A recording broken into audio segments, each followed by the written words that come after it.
Dark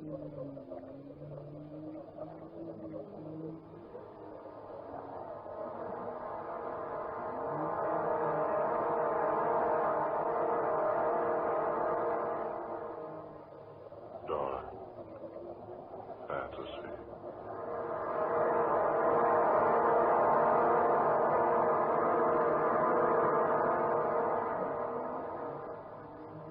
I am the spirit of the demon tree.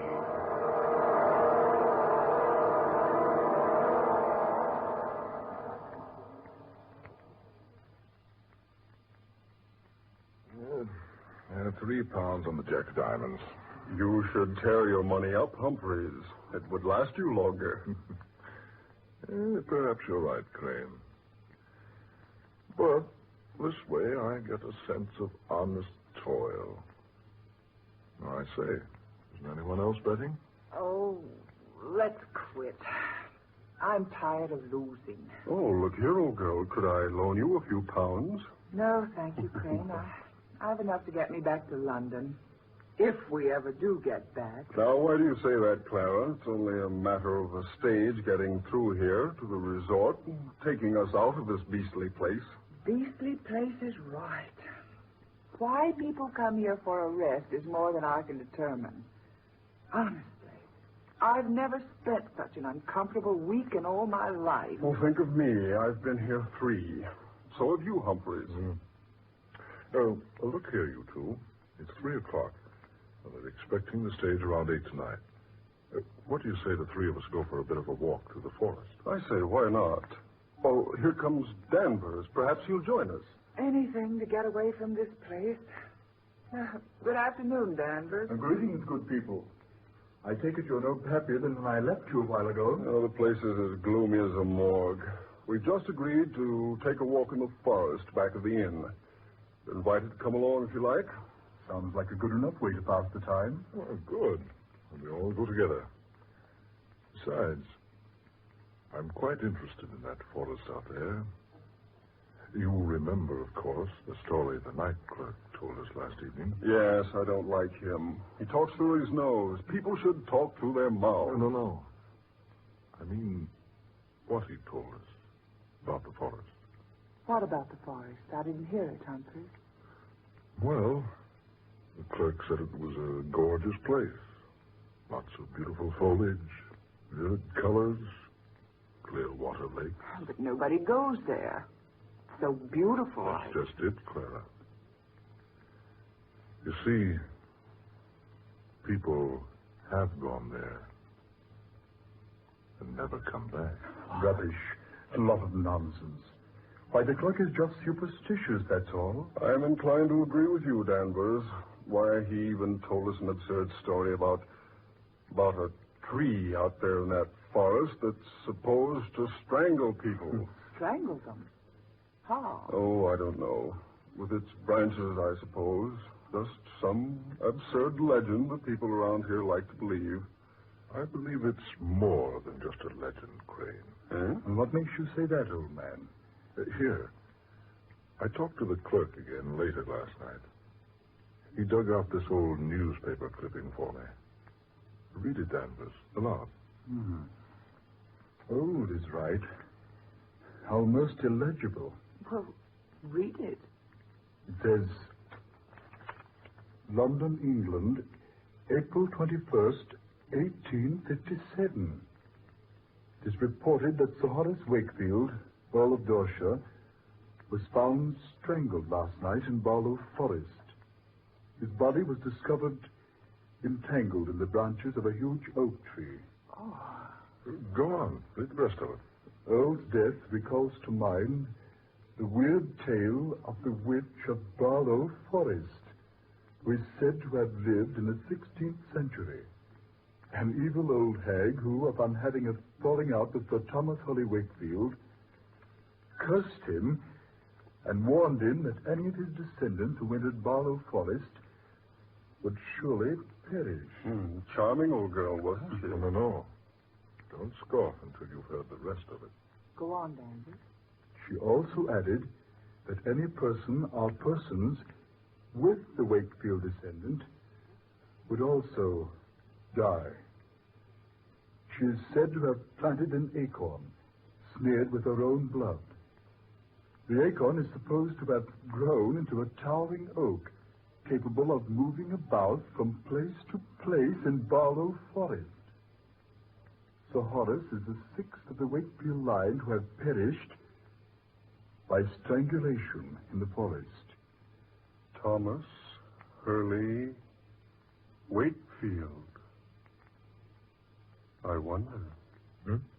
You wonder what, Craig? My mother's name was Wakefield. I was just wondering if she was related to Sir Thomas. Oh, of course not, Crane. It's just a story. What an extraordinary story, wouldn't you say? Well, yes. Wouldn't do very well as a bedtime story, would it? A demon tree. I wonder if we could find it. Well, let's have a try, shall we? I'm game. Don't let anybody say I'm not. Then let's go. So Humphrey's going along. I say, Humphreys, are you daydreaming? No, I was just thinking. Wouldn't it be odd if the whole thing were true? If we all went in there and didn't come back.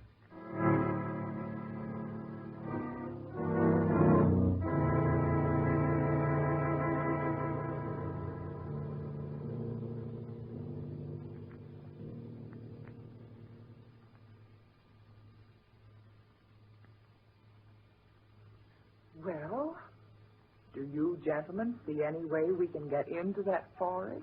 It's as dense as Father Time's beard. Doesn't seem to be an opening anywhere. I think we can get in over here. Oh, all right. Coming, Danvers. There seems to be a footpath over here. Only one along this line of the forest. There, see? Oh, yes, you're right. Come on, I'll lead. We'd better remember the way back. It'd be hard to get out of here if we didn't know where this opening is. Don't worry, I'll remember it. I'm good at landmarks. Go ahead, Clara. I'm right behind you. I say, do any of you feel that? Feel what, Danvers? A chill. I feel like it's 20 degrees colder in this place. I feel that way, too. So do I. Well, it's naturally cooler in the woods where the sun doesn't shine. But not this much cooler. I don't like this place. I'm for going back to the inn. Oh, let's get on ahead a little ways. I say, it is pretty in here. Pretty or not, it gives me the creep. It isn't the kind of cold caused by climatic changes. What was that, Denver? I said it's a different kind of cold. It's the kind that creeps up your spine when some evil comes over you. Oh, now, Danvers. You're just letting that newspaper story play on your mind. Wait a minute, huh? Look! That tree there in front of us.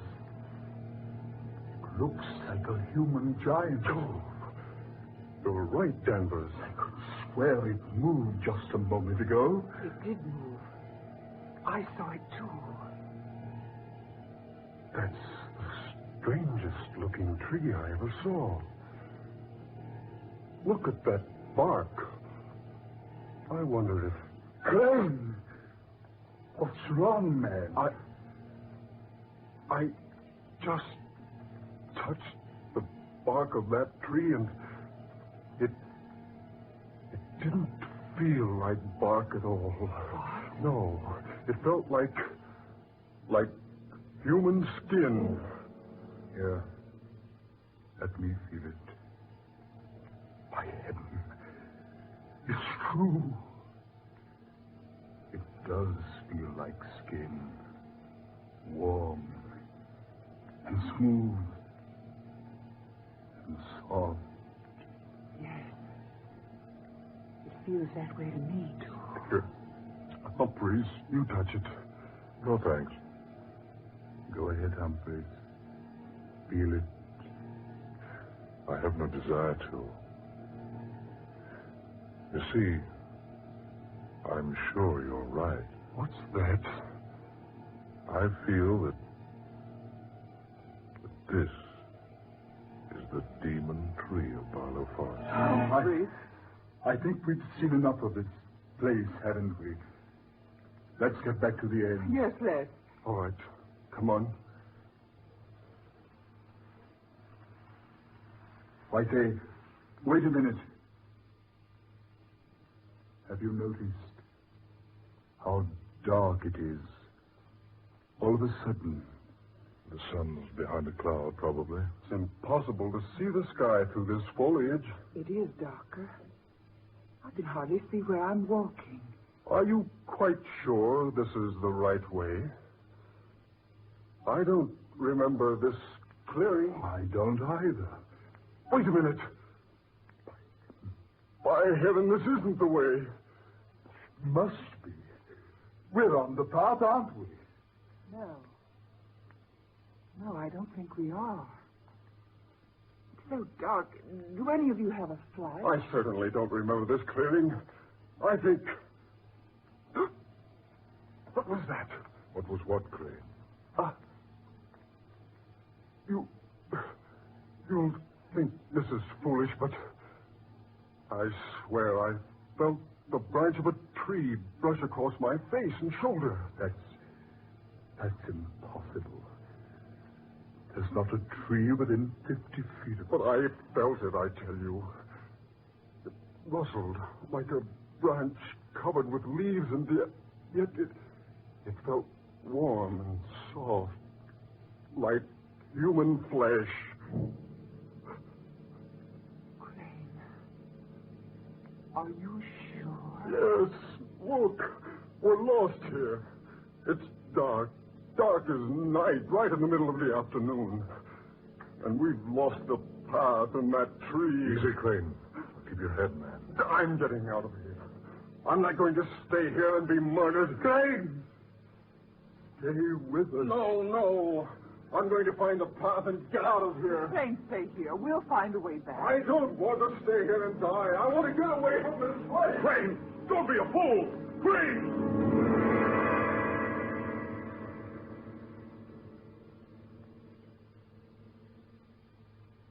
Gone. Now he is in for it. We're better off by staying together. I don't know whether we are or not. Listen. It's Crane. Sounds like he's strangling. Come on. Oh, we couldn't have gotten far. Right over here, I think. Now, take it easy now. Be careful. Oh. There he is. Yes. Stretched out on the ground. Like he was dead.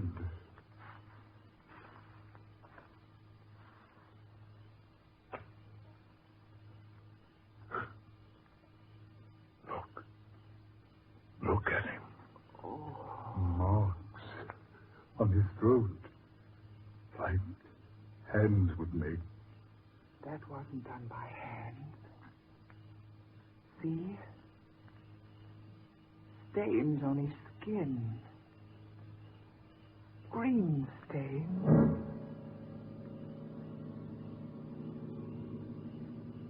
Thomas Wakefield Crane. Oh, what a horrible way for him to die. Clara, that tree. This is where we first saw it. Now it's gone. Humphreys, you're right. This is where it was. I'm sure of it. Then what's happened to it? The important question is, what are we going to do with Crane? We'll have to leave him here till we can find a way out of this place. Poor Crane. It happened so quickly. 1 minute he was with us, and the next... We warned him not to leave us. Now the three of us had better stay close together. Oh, yes, for heaven's sake, let's not get separated. And you come on. There's nothing we can do for Crane now. We've got to find our way out of here. Doesn't seem right leaving him there. It's all we can do. Come on. How do we know which way to go? We don't. All we can do is keep moving and hope to find the path again. Oh, it's horrible. Wandering about like this, like nothing but a group of marionettes. Controlled by what strange puppeteer? What's that, Humphreys? I said, controlled by what strange puppeteer? Humphreys, surely you don't think we've been purposely led into this? Who can say? Oh, now, Humphreys. Crane went off the deep end. We've got to keep our heads. We found a way in. Surely we'll find a way out. Yes. Yes, we did find a way in. But what about the chill? The darkness? There's some explanation.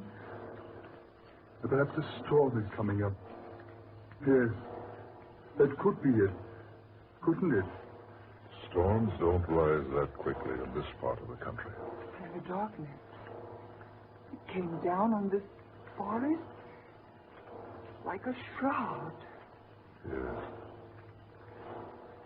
Came so quickly. Reminded me of how a corpse must feel in his coffin when the lid is put over it. Look here, Humphreys. I'm about fed up with that sort of talk. Only a fool refuses to face the facts, Danvers. You know this isn't any ordinary situation we're in. The chill of winter in the summertime. Darkness in mid-afternoon. And a tree that strangles. It was probably just an accident. Crane's dead. Why don't you stop trying to tell yourself that the tree was only an imaginary thing? We all know that it's real. Humphreys. And as alive as any of us. The bark did feel like human flesh. Danvers. Humphrey. Look. What? What is it? A glow of light there ahead of us. It's the tree. There. Now, what do you think, Danvers? Look. It's the tree moving along in a glow of phosphorescent light. Good heavens. It's the same tree. It looks like a human giant. It was nowhere near here. It was back there. Do you two see what the tree is carrying? It's carrying Crane. It's got him tucked up under that huge branch that looks like a human arm. It's fading now. Disappearing again. Fading away. Yes. Gone. He's gone. Now do you believe, Danvers? Now do you admit that the tree is alive? What else can I believe? I don't know. Danvers, look out! He's fallen into a waterfall. Help! Humphreys! It's quicksand! He's sinking. Help! I'm into my race! Get me out of here! Stand still, Danvers. You'll just sink deeper. Quick!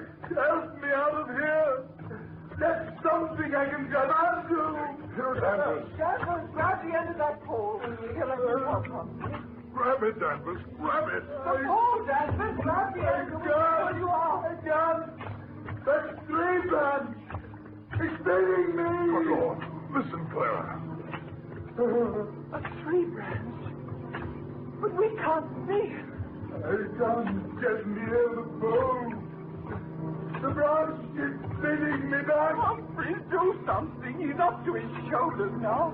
I can't make it. I can't help. Save me! Save me! Why? You go under the quicksand and strangle. Danvers, there's nothing I can do. That tree! The demon tree! There's no saving from it.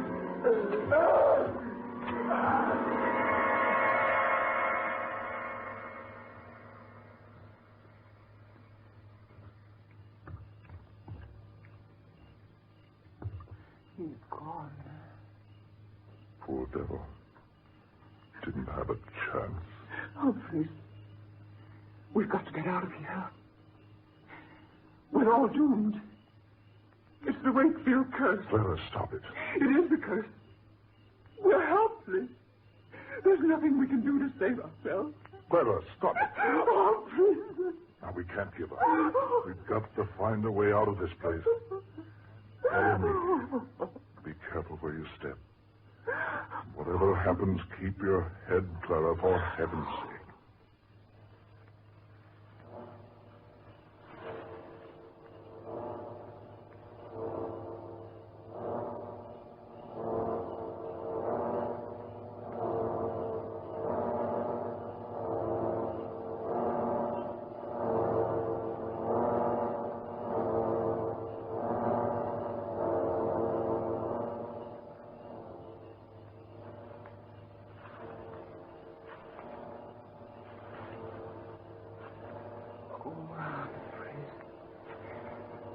I'm so tired.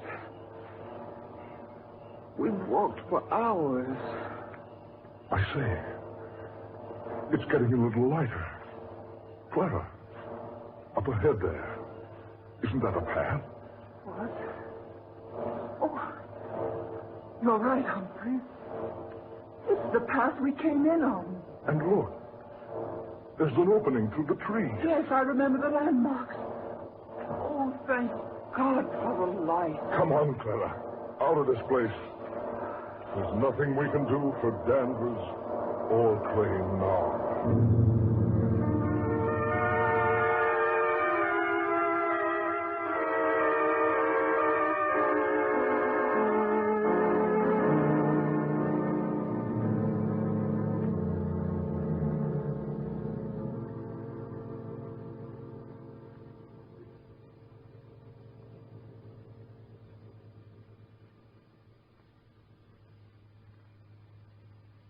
Clara.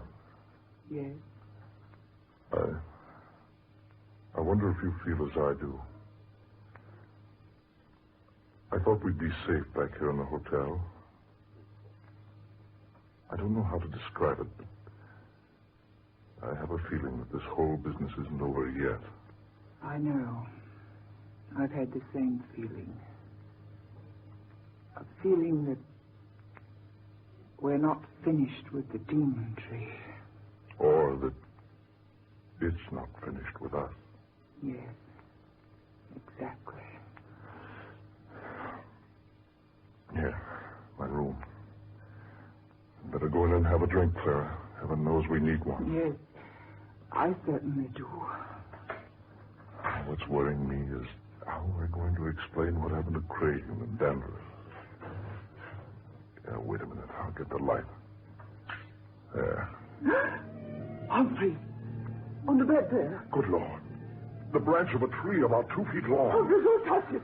Look at it. Look at it. A fresh, living branch. Put it down. Oh, Humphreys, I'm getting out of here. Where are you going? Down to the lobby and wait for the stage. Oh, hold on. I'll go with you. Wait, Clara. Wait, it's 3 flights down. Let's take the elevator. All right. We can get the thing up here. It's automatic. Just push the button. It'll come up. Humphrey, look. Someone left the steel gate open. I say, that's dangerous. It certainly is. Humphrey, that branch is pushing. Drop it! Humphrey!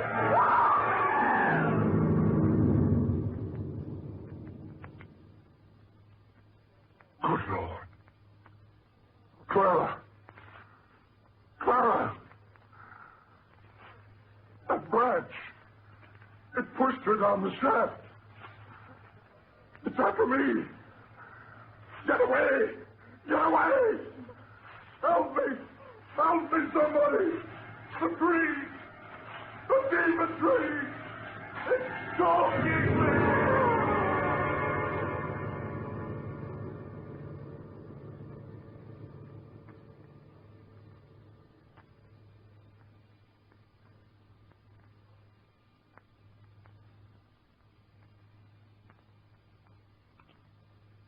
any descendant of Sir Thomas Hurley Wakefield who enters Barlow Forest is doomed to die, and all who enter the forest with him are likewise doomed.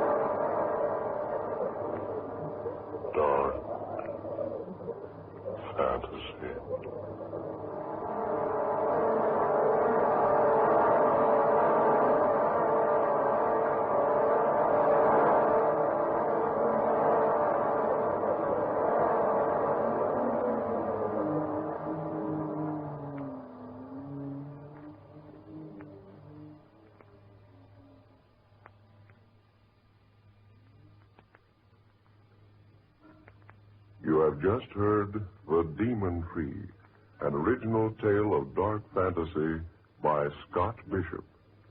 Tonight's cast included Eleanor Naylor Coyne as Clara, Ben Morris, who was Humphreys, Garland Moss took the part of Danvers, and Murillo Schofield was heard as Crane.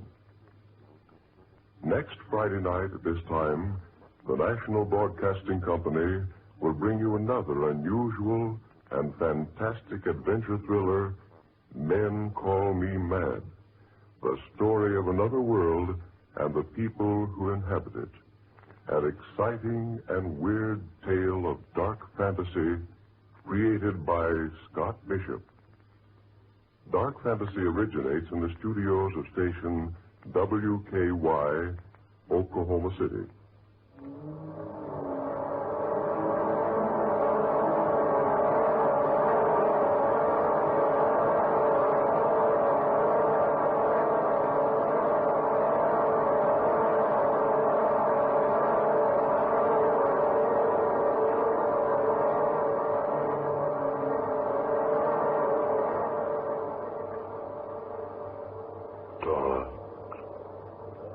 Fantasy.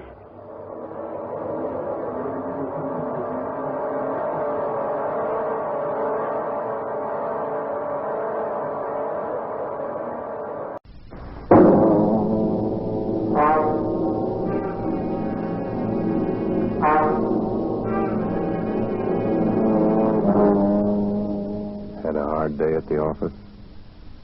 Backache from bending over a hot stove all day? Want to get away from it all? We offer you escape.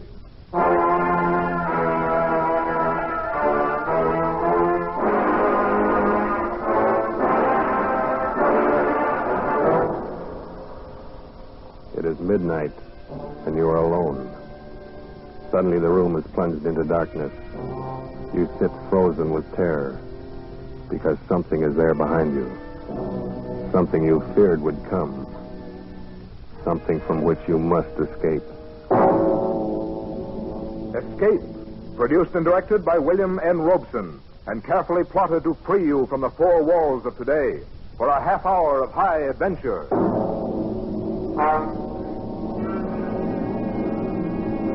Tonight, we escape to London and a world made strange and terrifying by the workings of an ancient barbaric curse, as Montague R. James tells it in his weird story, Casting the Runes.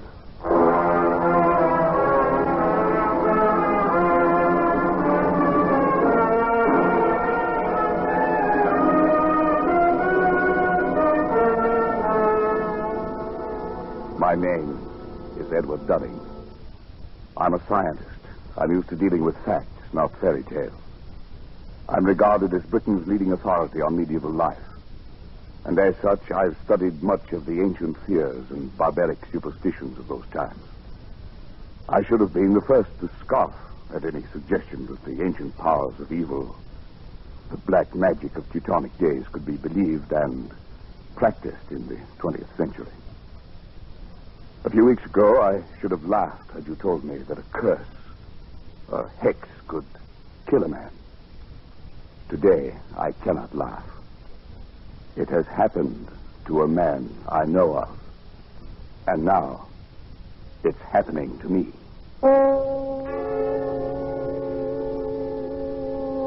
My first presentiment of danger came on that day a few weeks ago when I dropped in to see Alfred Smythe, Secretary of the National Science Association, and found him in a state of irritation.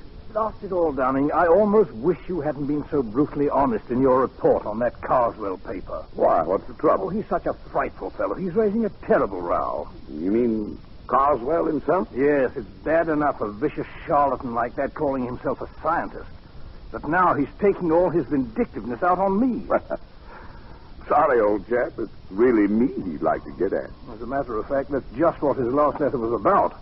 He wants to know what supposed authority wrote the report rejecting his paper. You didn't give him my name. Heavens, no. As a matter of fact, Dunning, I haven't and I won't, and for a very special reason. Call it silly, call it crazy, call it what you will. I have an uncanny feeling about that man Carswell. Why? Do you know anything about him? Nothing. I've never seen him. I only know that he wrote a paper called The Truth of Alchemy. It was hopeless. Precisely. And why was it hopeless? Well, besides being abominably written, it was supposed to prove that alchemy, black magic, and such rot actually exist. I think the man really believes it. Undoubtedly he does, and that's what I mean. He lives in an isolated old house in Warwickshire. He's rarely seen elsewhere, and in his whole career he's written only two things. This paper and the history of witchcraft published 10 years ago. Yes, of course. I remember now. So that's the man. Yes, and that book was even worse than this paper. The man has a warped mind. I'm sure he's tried every unhealthy experiment in alchemy, witchcraft, and black magic. There's no telling to what lengths of vindictiveness a man like that might go. Well, it does sound a bit queer, but... Not queer, Dunning. Evil. Oh, come. Man has a right to believe what he likes. He has a right to be angry with me. Here I've glibly scoffed at the man's life's work. Well, perhaps I'm being overly suspicious and imaginative, but I think there's more than anger involved here, Edward. This may sound fantastic to you, but, well, John Harrington wrote the report condemning that witchcraft book of Carswell's 10 years ago. 3 months later, Harrington was dead. But, Alfred, what's the connection? Harrington died under very peculiar circumstances. He was walking home alone late one night, and suddenly he screamed, broke into a run, lost his hat and stick, and climbed up a tree. A dead branch gave way. He fell and broke his neck. No one's ever been able to explain why it happened. Come now, Alfred. Surely you're not suggesting... I don't know what I'm suggesting. I only know that after he reviewed Carswell's book, John Harrington didn't have a moment's peace. Now you've written an unfavorable review of this paper. If I were you, I should keep that fact well hidden. Oh, Alfred. Well, that's ridiculous.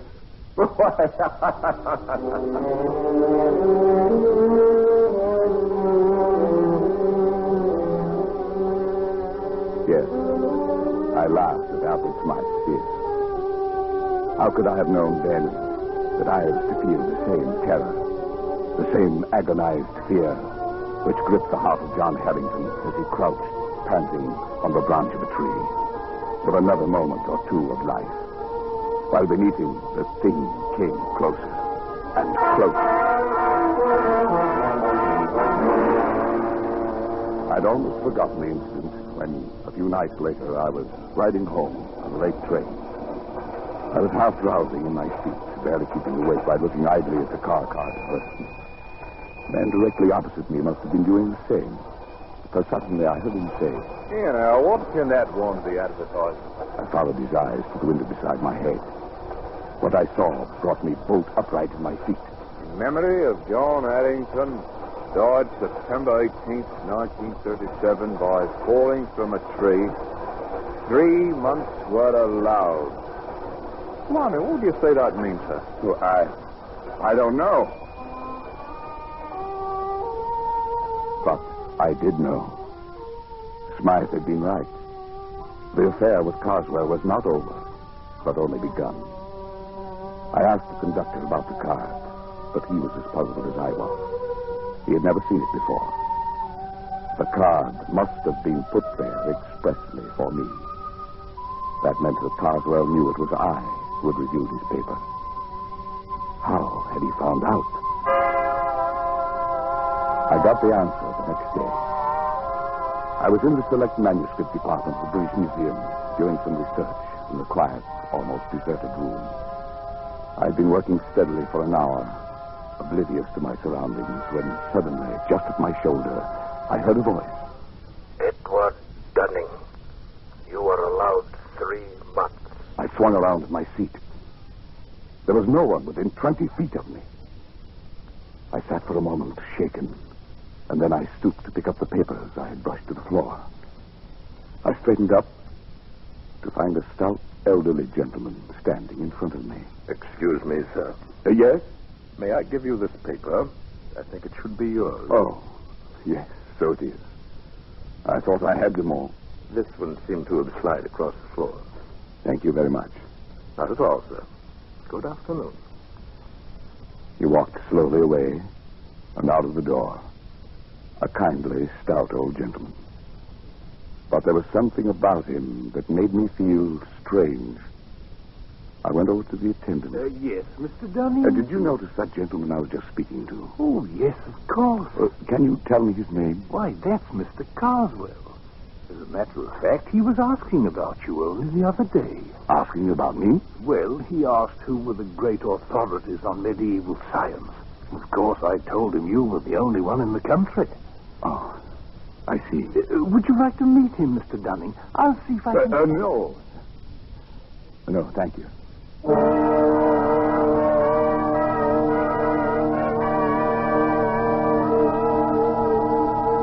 It was as simple as that.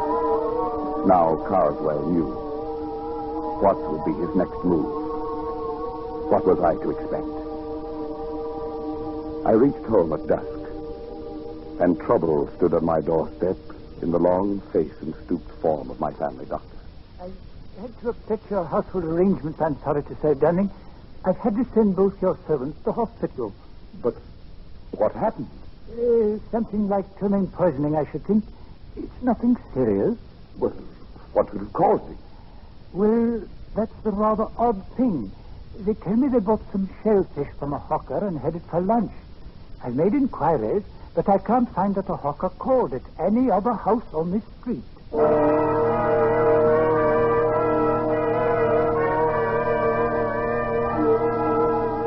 Was this the next move?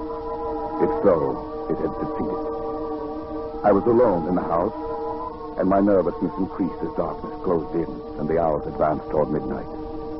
I went to bed, but almost immediately I thought I heard something. My study door opening downstairs. I went out and leaned over the banister. There was nothing moving, nothing visible. There was only a sudden, surprising gust of warm air playing about my legs. I went back into my room and locked the door. Suddenly, the lights went out. No doubt it was only a blown fuse, but the chills were playing up and down my spine. I went over to the bed and reached for my watch under the pillow. I suppose I wanted to find out the time. I don't know why. But fumbling on the pillow, my hand touched something far different from a watch. It was like a mouth with sharp teeth and hair around it, not human at all. I fled to my bedroom and spent a long and miserable night locked in the spare room, my ear to the door. But nothing came. I was not disturbed again. In the morning, I searched the house and found nothing unusual. But the mark of fear must have been stamped on my face, for Smythe noticed it next day. Dunning, you look as if you hadn't slept for weeks. Is anything wrong? I don't know, Alfred. Yes, there is. Carswell knows. How? They told him at the museum. Of course, we should have thought of that. Has anything happened yet? I don't know. Too fantastic. It's probably my mind, hypnotic suggestion or something, but like that man Harrington, I have 3 months left. Edward. Must have been hearing things. I'm all on edge. I don't know what to think. John Harrington had a brother, Henry. Perhaps I'd better get you in touch with him. He might know more about this man, Carswell. Yes, do it. And quickly. 3 months is not a lot of time.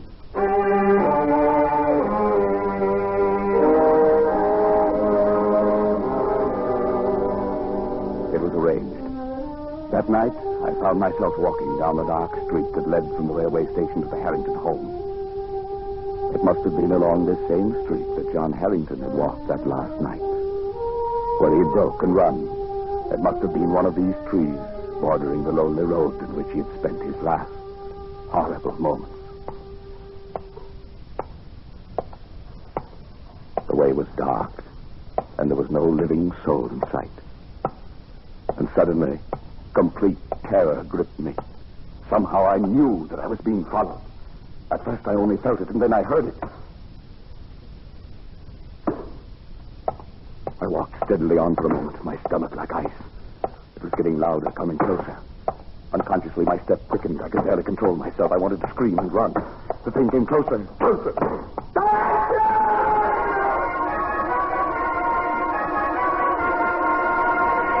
I confess, I broke and ran madly for my life. I was at a little side street. I turned down it, doubling back toward the railway station. I thought I would never make it. But finally, bright lights loomed before my eyes, and I think that I never have been so grateful for human companionship. There's no need to run, sir. The 840 won't be along for another 5 minutes. I felt very foolish. I couldn't bring myself to walk back down that street to Harrington's. I could only take the train home furtively and call Harrington next morning to beg his forgiveness. He seemed very understanding and asked no questions. Undoubtedly, Smythe had told him something about me. At any rate, he agreed to visit me at a place 2 nights later. And when he arrived and was made welcome, he began to talk about his brother. Yes, Mr. Dunning. John was in a very bad state for weeks before the accident, if that's what it was. The principal thing seemed to be the notion that he was being followed. It became an obsession. Yes, I know. I don't think his death was an accident. Then perhaps you can explain it? No. But I have one clue. Your brother reviewed a book very severely not long before he died. Just lately, I happened to cross the path of the man who wrote that book. And his name, of course, is Carswell. That's right. Well, as far as I'm concerned, that does it. Before he died, John was beginning to feel, much against his will, that Carswell was at the bottom of his trouble. Why? Well, it doesn't make sense. None of this does. But tell me. My brother liked music. He went to all the concerts in town, and he made a hobby of selecting the program. One night, about 3 months before his death, he brought one home and showed it to me. I nearly missed this one, he said. It seems he'd lost his and was hunting for it under his seat, when a neighbor, a rather stout elderly gentleman, offered to give John his. The kind gentleman was Mr. Carswell. Undoubtedly. I started to leaf through the program and noticed on the second page some rather curious letters, carefully written there in black and red ink. Neither of us could make much of it, except that the letters seemed to be runic. Runes. Runes, of course. Well, John thought it might be important, and debated whether he shouldn't try to return the program to the stout gentleman. But just then the door blew open, and a gust of air, a strangely warm air, blew into the room. In a flash, it took the program and blew it straight into the fire. Yes, your brother was right. He should have returned it. There was nothing to be done then. No, perhaps not. But do you know what runic letters mean? Well, they're old pre-Druid script, I believe. The kind of writing the barbaric tribes used long before the Romans invaded Britain. Yes, that's right. Casting the runes, they used to call it in the old days. Casting the runes. What do you mean? Well, it was a curse, a hex. In primitive England, people thought by casting the runes, that is, handing a person a piece of paper with certain runic letters on it, that could put that person out of the way, destroy him. It's an old superstition. And the only way to lift the curse was to return the paper to the one who gave it to you. To give it back without his knowing it. What? I don't believe that kind of nonsense. Neither do I. Then what was it that killed John? I don't know. Perhaps his fear of the runes, perhaps brooding about it, becoming near of it, thinking he saw things and heard things and touched things that weren't there. Perhaps his own mind drove him to death. And what's the difference? Once you're dead, No difference at all. casting the rune. Oh, rubbish. Yes, of course, but... Good heavens. What is it? I just remembered that day at the British Museum. He cast the runes on me.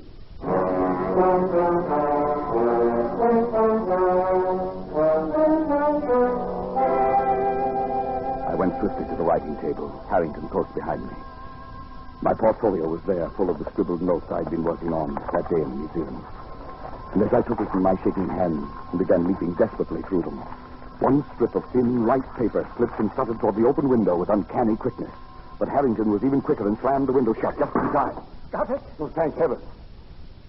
If it were lost or destroyed, like your brother. Then you wouldn't be able to return it to Mr. Carswell. Yes. Look at it. It's identical with the one John's got. I looked at the flimsy paper. The characters, carefully traced in red and black, were runes, all right. That ancient language used by the Aborigines of prehistoric Britain. I couldn't decipher them. But as Harrington and I stood looking into each other's eyes, each of us could read the other's thoughts. Science or not, 20th century or not, this sheet of foolscap spells death for its possessor. It spells death for you. Must be returned. Yes, I know. Let's go back in such a way that he doesn't know he's received it. That means we can't simply mail it. No, we can't. We must do it personally. That'll take doing.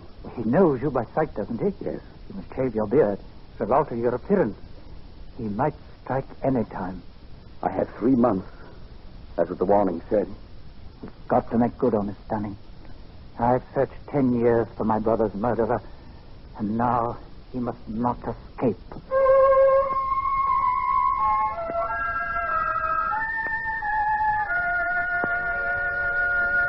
I dare not go near Carswell, so Harrington volunteered to keep a watch on him, to let me know when our chance came to return the runes, if it was ever to come.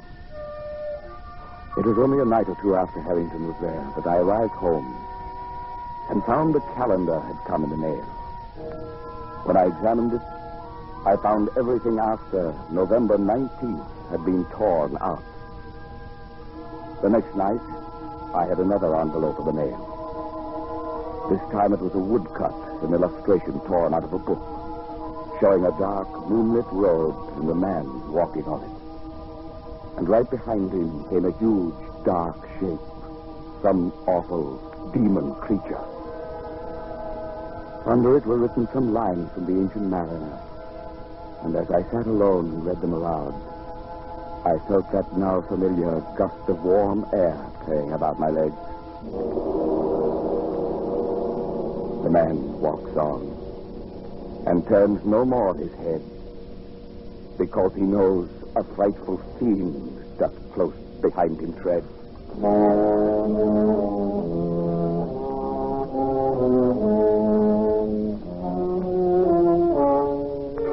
Now I knew the face of my terror, and it was with me always.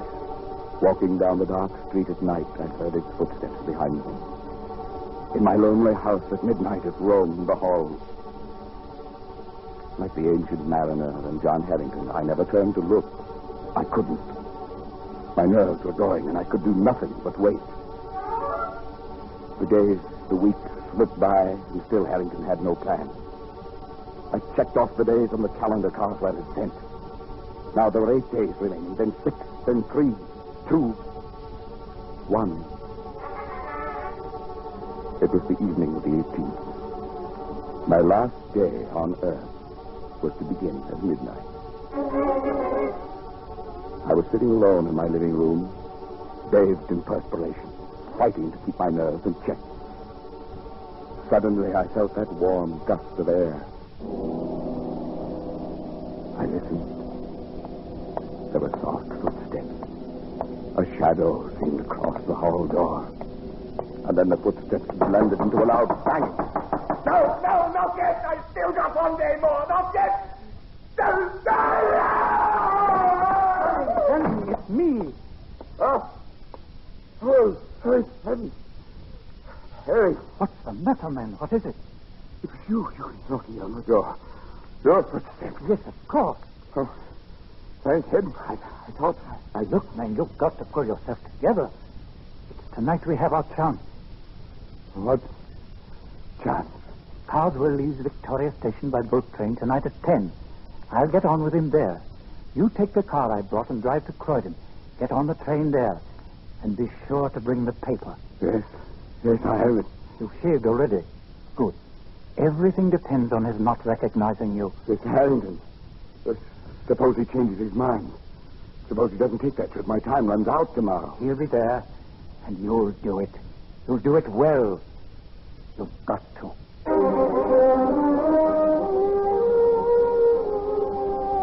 stood on the platform at Croydon, my mind in a daze.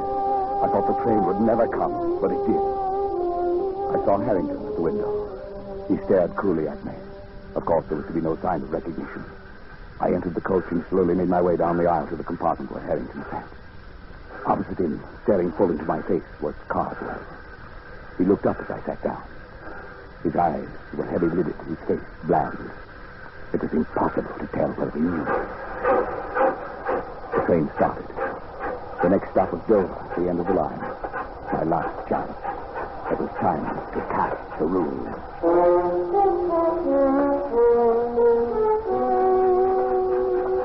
It was a strange ride. Carswell and I seated face to face, staring into each other's eyes. Harrington off to the side, pulling at his face with twitching fingers. If I could have only had a few whispered moments with him to plan our strategy, but that was impossible. Moments dragged tortuously. No one moved.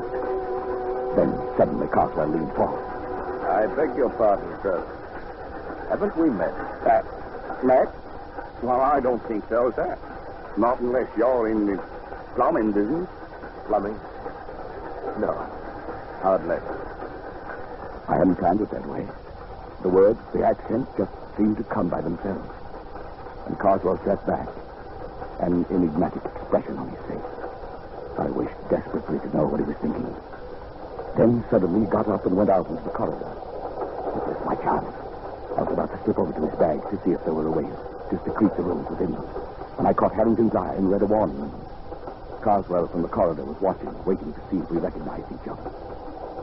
I muttered a prayer of thanks. I hadn't moved. Carswell came back and took his seat. As he did so, wild, exultant hope surged up in my throat. For something slipped off his feet and dropped noiselessly to the floor. It was his ticket case, and he didn't see it. It was a small cardboard ticket case with a pocket on the cover. If I could just get to it and slip that tiny piece of paper into that pocket. For 15 agonizing minutes, I sat there and stared at it. If only Carswell would go out. But he sat stolidly staring straight ahead. We were coming into the outskirts of Dover, the train slowing down. Suddenly, Harrington stood up, reached up to the rack above Carswell to get his coat and bag. I stared at him blankly for a moment, surprised by his sudden clumsiness. And then I realized what he was up to. The bag, the coat, the briefcase all came tumbling down upon Carswell. What the devil? Oh, I say I'm sorry. I'm terribly sorry. Clumsy fool, you might have injured me. What were you trying to do? It was my only chance. Carswell stood facing Harrington. I reached down, got the ticket case, and with trembling fingers slid the paper into the pocket. He turned sharply to me, and I extended the case toward him. Excuse me, sir. Ain't this yours? Yes, it's my ticket case. Where'd you find it? Here on the floor. Must have dropped off when... Yes. I'm much obliged to you, sir. Not at all. Not at all. He looked at me fiercely, his rage at Harrington still twisting his face into a devil's mask. Then he glanced briefly into the ticket case and put it into his pocket.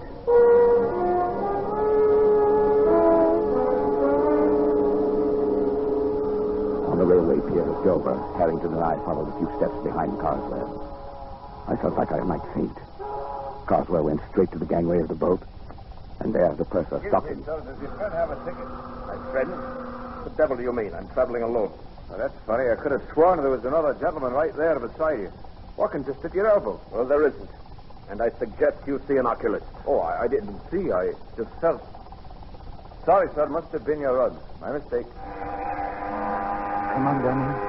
Our job's done.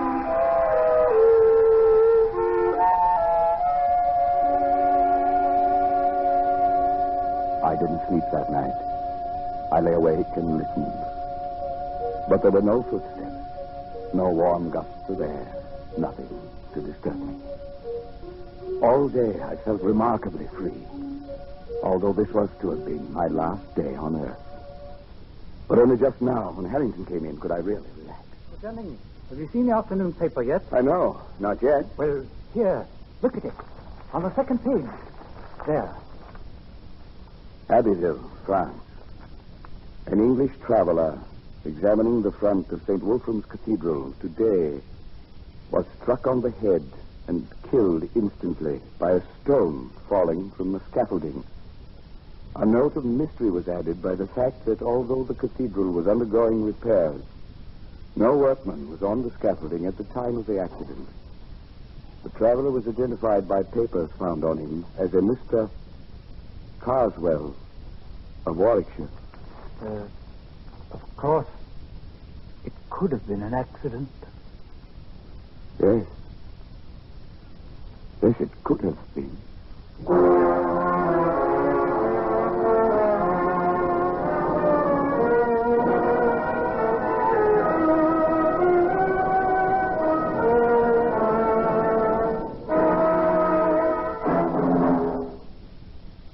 Escape is produced and directed by William N. Robeson, and tonight brought you Casting the Runes by Montague R. James, adapted for radio by Irving Ravitch and John Dunkel, with John McIntyre as Edward Dunning, Jan Wolfe as Harrington, and Bill Conrad as Carswell. The special musical score was conceived and conducted by Cy Shure. Next week, you are trapped in a hidden valley, high in the Andes, walled in by sheer rock precipices, and surrounding you, closing in on you, is a band of blind men who want your eyes.